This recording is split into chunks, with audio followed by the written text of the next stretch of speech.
We are Saxon and Nico.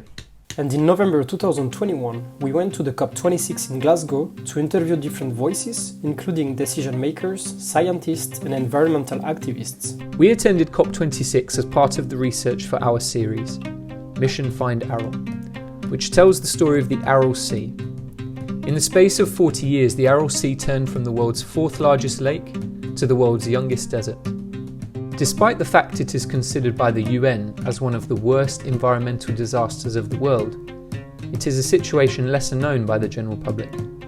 At COP26, we wanted to learn about the other lesser known environmental issues and about what actions and solutions are needed for a better future. My name is Joseph Masembe. I represent an organization called Little Hands Go Green, which is basically a non-government organization that focuses on the tomorrow. Little Ones Go Green is focused on teaching children environmental conservation education and activism because the future belongs to them. We're stuck in COP26 in Glasgow with millions of adults, people running up and down, with fewer voices for the youth and the children.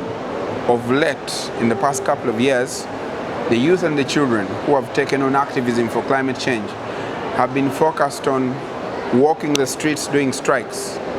So we have the Greta Thunbergs and the rest. But we looked at it that even with COVID, you find that our spirit of association has been dwindled and reduced.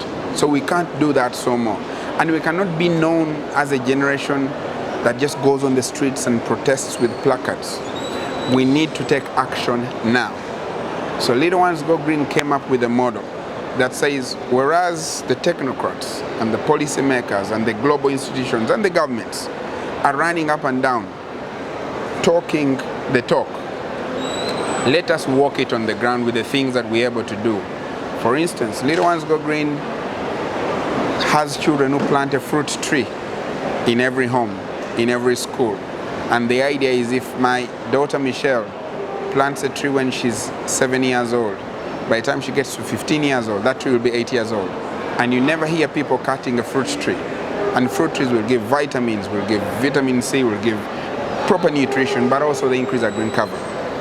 So, looking at COP26, I'm particularly concerned, and that's why I'm here, with the disconnect between the global south and the global north. The developing countries are thinking big. They are thinking reduction of emissions. They're thinking global. They're thinking methane. They're thinking nuclear energy. They're thinking big. However, deep down in the remotest places of Africa, in Uganda, in a place called Bududa, in eastern Uganda, a lady wakes up in the morning worried about the landslides that will sweep away their livelihood, their generation, and years of what they have come to live in. In the Congo, a volcano erupted and swept through an entire village. Now, those people cannot be thinking greenhouse gas emissions. They are not even thinking about net zero. Theirs is a different struggle for survival and understanding, but it is all entirely climate change. So climate change affects all of us. So how does the discussion today, and I had the opening ceremony the other day, and everybody's talking about climate finance, so many billions, how do those trickle down to the person on the ground? The person in Guatemala, in Sri Lanka, in Uganda, in Kenya, in Tanzania, in Rwanda, deep down, in a place where oil has just been discovered, but one of the oil fields is in the richest areas of biodiversity, the Albertine Graben region, which houses the greatest and uniquest species of flora and fauna within the region. So how do the countries, France, China, all of these through Total and CNOOC and all these other people that are actually drilling the oil, how do they promise that one, their drilling processes, the pipeline and whatever it is, will be able to keep our biodiversity intact, but still be able to give the countries who have discovered the oil an opportunity to dig themselves out of the economic depression that they are in. Now, COVID-19 has exacerbated that situation in so many ways. Many of us don't know people in the UK think that much of what we are going through is because of Brexit. It's a mix between Brexit and COVID. Same, the economies all over the world have been badly affected. But as much as that is a constant that we have to learn to live with, we have quickly adapted to learning to live with COVID through vaccination and the rest. Why has it taken us so many years to learn how to live with climate change and limit it?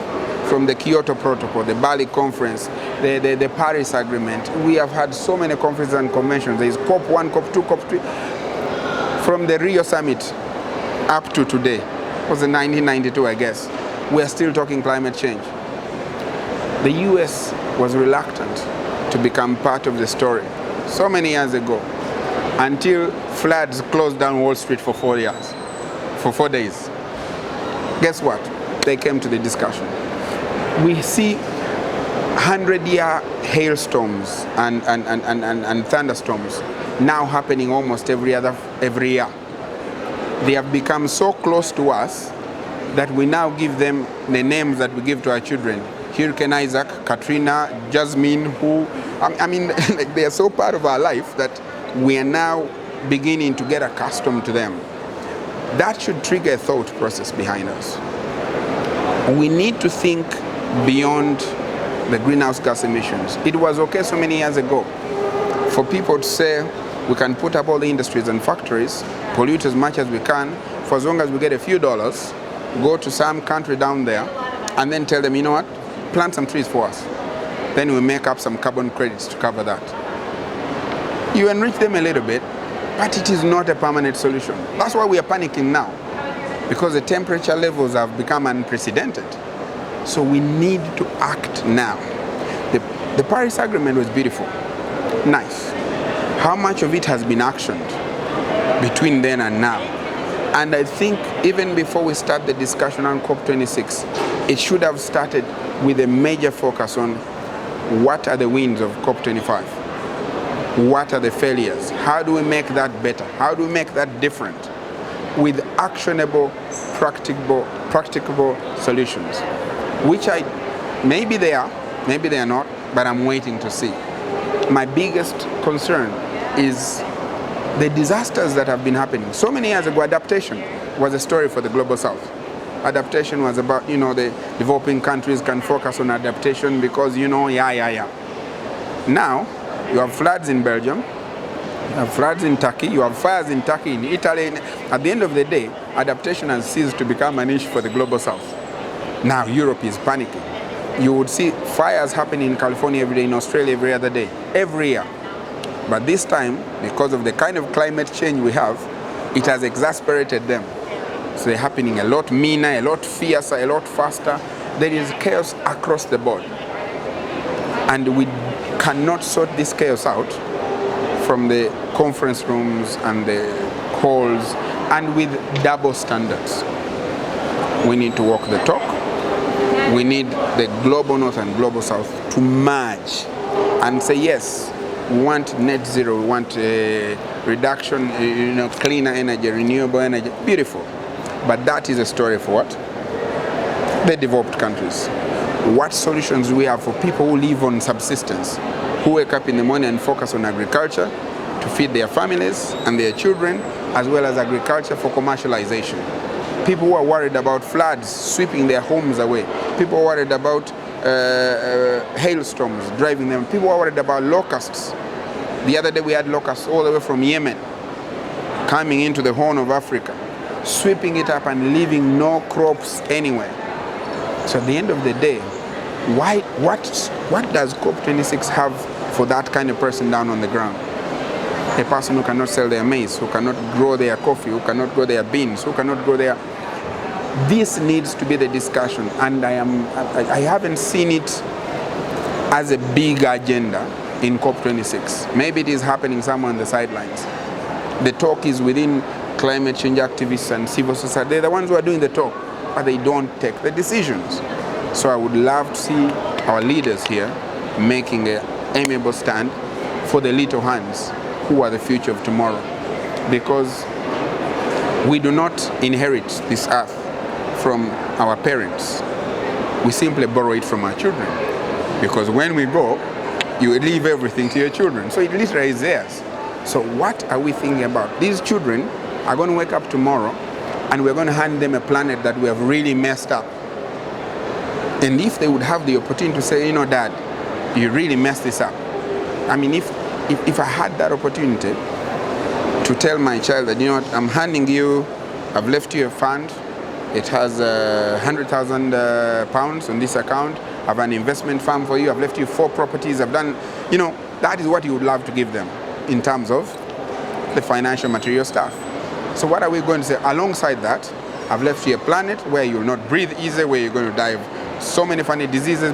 So can we attach that to the packages that we are leaving our children and physically talk about it? You have people waking up in the morning, flying all the way to the moon to just see how it is, because they have the money. Beautiful. What exactly are the same people who have all that money doing for the environment? It's one thing, so I made Tesla, I do this, I do that. At the end of the day, there are simple things that we can do, like supporting nature-based solutions as a climate strategy for the global south, because that is where our livelihood comes from. The people who live there focus on farming and agriculture on the land. That is the focus. So let us create solutions for them, not just talk about climate finance, because they keep saying, oh, Africa is corrupt. Then they are saying, let's increase climate finance to send it to people you claim are corrupt. So let's get the climate finance, which is good, but can we find some more practical solutions for the people who are in the global south? So for me, that is my call to action. And as we said, little ones go green. Our environment is our future is our responsibility. So let's do whatever we can to ensure that the children will inherit a planet that they are proud of, that they can live in for generations to come. You don't forget to visit us, go to YouTube, look up Little Ones Go Green. You don't even have to do anything else. Plant a tree. A fruit tree would be best. Stop littering, plastic pollution. We talk about, you know, doing away with plastic pollution here. And we are doing single-use plastics in Africa. People have been struggling with that. We have not gotten to a level of development of saying, do away with the plastics. So how do you help us create solutions that can integrate us into a plastic-free world and economy in Africa? My name is Joseph Masembe. Catch us on Twitter, Little Ones Go Green, Joseph Masembe 1. Little Ones Go Green, Twitter, I sign up. So powerful, so powerful. So inspiring. Yeah. Thank you. I just have one quick question. From two of the points that you were making were about disconnect. Yeah. From the global north to the global south, Yes. and from the older generation to the younger generation. Yeah. Have you heard of anything in your activities, in your campaigning, or maybe even at COP? What can be used to bridge those gaps? I think for me, 2 things that are very important and powerful that will bridge that gap. The younger generation believes in art, believes in music, believes in science and technology.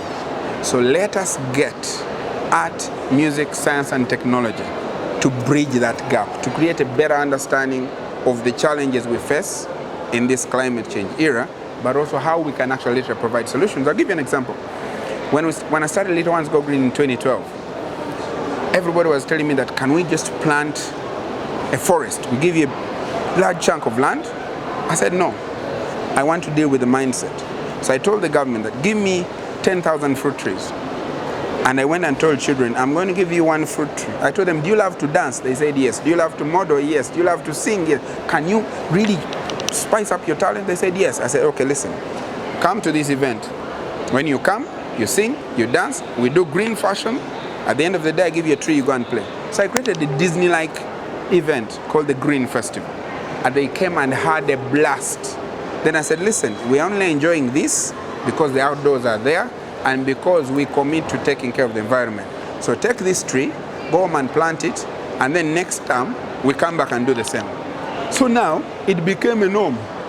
So they said, we ended up planting in excess of 600,000 fruit trees, different schools, different homes, not in my house, not in one different piece of land, but we sowed a seed in each one's head. So they became green ambassadors, climate justice ambassadors, because we went through a medium that they understand. Music, fashion. Right now everybody is into technology. People are creating things. Why do we not get science and technology? Let people fund it, and people say, I want to do an app. Wherever someone litters, it will blip and say, beep, beep, beep, beep, beep, someone has littered. Wherever someone plants a tree, let's go to the basics. Speak the language that they understand. And that is how we'll bridge that gap. Because at the end of the day, they are a different generation. Even me, today I was speaking to my son, and he's telling me, it's crypto, there's an NFT, and you need to do this, and he was telling me things that, I told him, you know what, that sounds like Chinese to me. I don't understand it, but he understands it anyway. So we need, if I want to reach out to him, I told him, I want to give you £200 to invest for me. So we started, because that's his language. If I want to reach out to him, I need to appreciate him in his direction. So that for me would be the biggest way to bridge that. The second thing is the same way we have a COP26, we need to have some sort of COP that all these suited people are nowhere to be seen, where the focus is on the people in the jeans, the hoods, the what, and they sit somewhere and say, listen, you know, we're in a crisis, you tell us what we do. Then, you know, they will tell us what they can do or what we should do for them. They will own it. That needs to be the discussion. But we always wake up in the morning, we come and sit and have so many discussions, then we go and throw it on them. Then you have a few handful of activists who are youth, who are up and down excited about this. But the majority of them are out there on their laptops and their Instagram and doing Snapchat and TikTok and what? How have we integrated them into the discussion and the story? So for me, that's it. Let's talk their language. Let's use them to speak the language of climate change and fine-tune it into a direction that they understand. That is how we'll make the real progress. Peace out. Amazing. Thank you.